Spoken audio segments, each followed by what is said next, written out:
Islamophobia now is a part of our psyche. Words such as Arab and Muslim are perceived as threatening words. And if the words are threatening, what about the images that we see in the cinema and on our television screens? We are at war with Iraq. We went to war in March of 2003. But didn't our entrance to the war, wasn't that made a lot easier, primarily because for more than a century we had been vilifying all things Arab? And now, given what happened with 9/11, the tragic events that took place on that day, where 19 Arab Muslim terrorists were responsible for the deaths of nearly 3,000 people. Now, instead of saying that's the lunatic fringe, we say, no, no, no, no. The actions reflect the actions of 1.3 billion people. Now, that's dangerous. We don't say that the actions of Ku Klux Klan members, who are Christians, represent Christianity, do we? Look at Oklahoma City. Timothy McVeigh, a good Irish Catholic boy.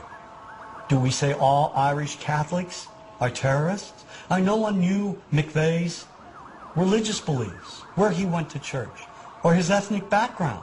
It was not part of the story. Yet, of course, had that been an American with Arab roots, or an American Muslim, it would have been a part of the story. Remember that when news of the bombing broke, reporters and politicians, nearly everybody, rushed to judgment, without any proof whatsoever.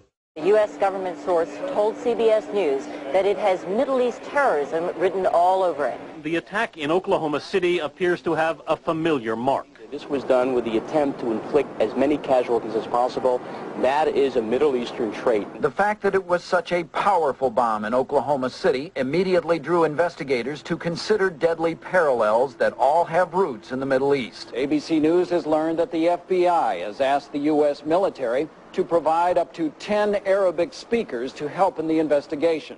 The stereotype has become so widespread that it's become invisible to people, and the reason being is that we've all grown up with these images. Just look at television. We now have TV shows telling us that, in addition to the Arab terrorists over there, American Arabs over here are also terrorists. Then there's Showtime's Sleeper Cell. Here, a sinister network of Islamic groups operates on American street corners. Any homeless man could be part of this network. Even Western-looking Arabs are part of this anti-American conspiracy. We're at war with America, period. And we're going to win that war by convincing enough Americans through the spread of fear, insecurity, and terror to change their ways. And the best way to teach that lesson is by attacking them where they live, work, and play. And this paranoia runs deep. Just take a moment and flip through some of our most popular religious channels. Islam, a religion of 2 billion members that's growing by 50 million people annually. Nearly every major terrorist network in the world is led by Islamic fundamentalists. Islam is, as we have seen, a religion that teaches the violent subjugation of all non-Muslims. It promises paradise to terrorists and makes the vilest deed a thing of beauty in the eyes of Allah. So when innocent Arabs are killed, when they're bombed, maimed, wounded, when they're tortured in places like Abu Ghraib, is it really any surprise that we don't feel any compassion?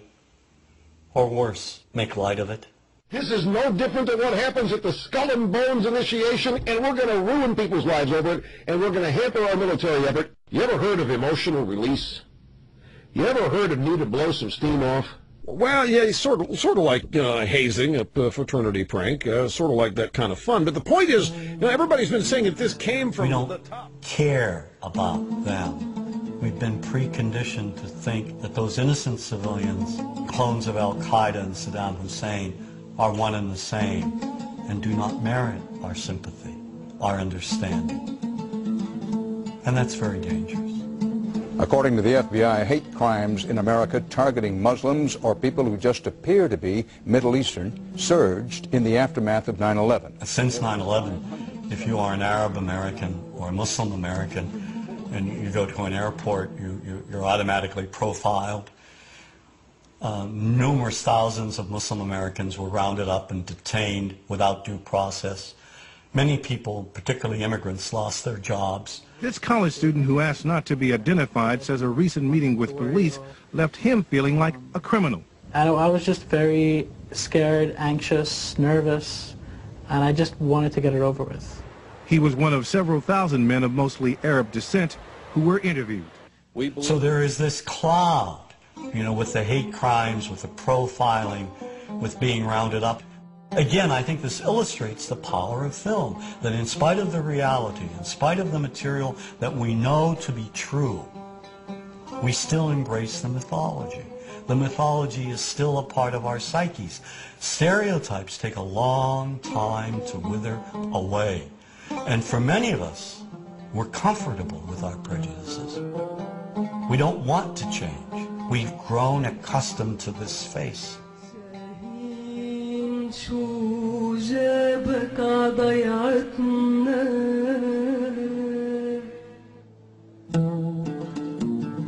When we think of Arabs, what do we see? What images come to mind?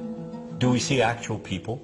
People who, despite real cultural or geographical differences, do pretty much the same things that we do.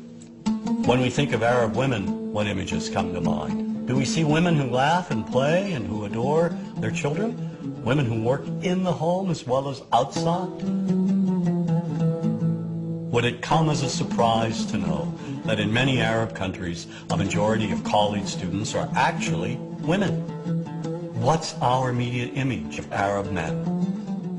Do we see loving fathers? Men who want to provide for their families? What about Arab teenagers? Do we see them the way you would think about teenagers in other parts of the world? Then there's religion in the Arab world. Do we see it as all-encompassing, dominating everything else? Do we know that even though faith plays a huge role in the Arab world, just as it does here in the United States, that it's also true that much of the Arab world is quite secular? When we think of Arabs and religion, does Christianity come to mind? Do we remember that there are over 20 million Christians in the region who have lived side by side in harmony with Muslims for centuries? To their credit, some filmmakers have shown Arabs and American Arabs in all their complexities. An excellent way to shatter a stereotype is through laughter, through comedy. So we have comedians. Comedians have done this historically, black comedians, Jewish comedians. So we see Arab comedians doing this, and this is one way to release the tension. Things on a credit card, true story. Guy behind the counter picked up my credit card, sees the Olive card, looks at me all weird. He's like, hey buddy, what kind of name is that?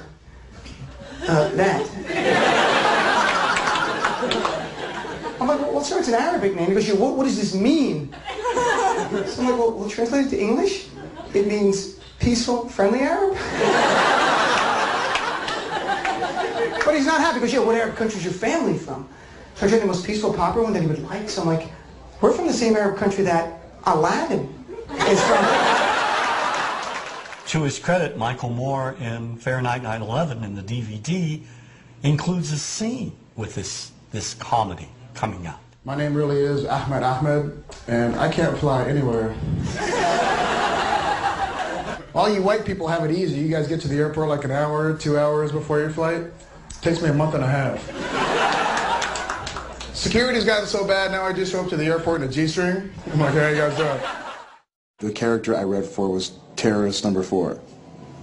Not number 1, not number 2, number 4. And I was already well into my comedy career at this point, so I didn't take it that serious. And I read my lines way over the top. And, you know, I was like, sit down, you will obey, or I'll kill you in the name of Allah, you know, stuff like that. And the director went nuts, and he was like, that was brilliant, Ahmad.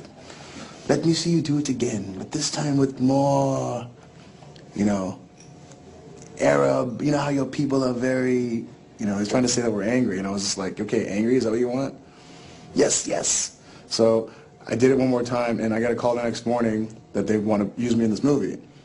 And I started laughing on the phone because I wasn't even, like, I was making fun of the role. I wasn't trying to be like that. And that's what they want, though. And once we begin to humanize Arabs and Muslims, to project them as we project other people, no better, no worse, then the stereotype gradually diminishes. In movies such as A Perfect Murder, we see an Arab-American detective befriend the heroine.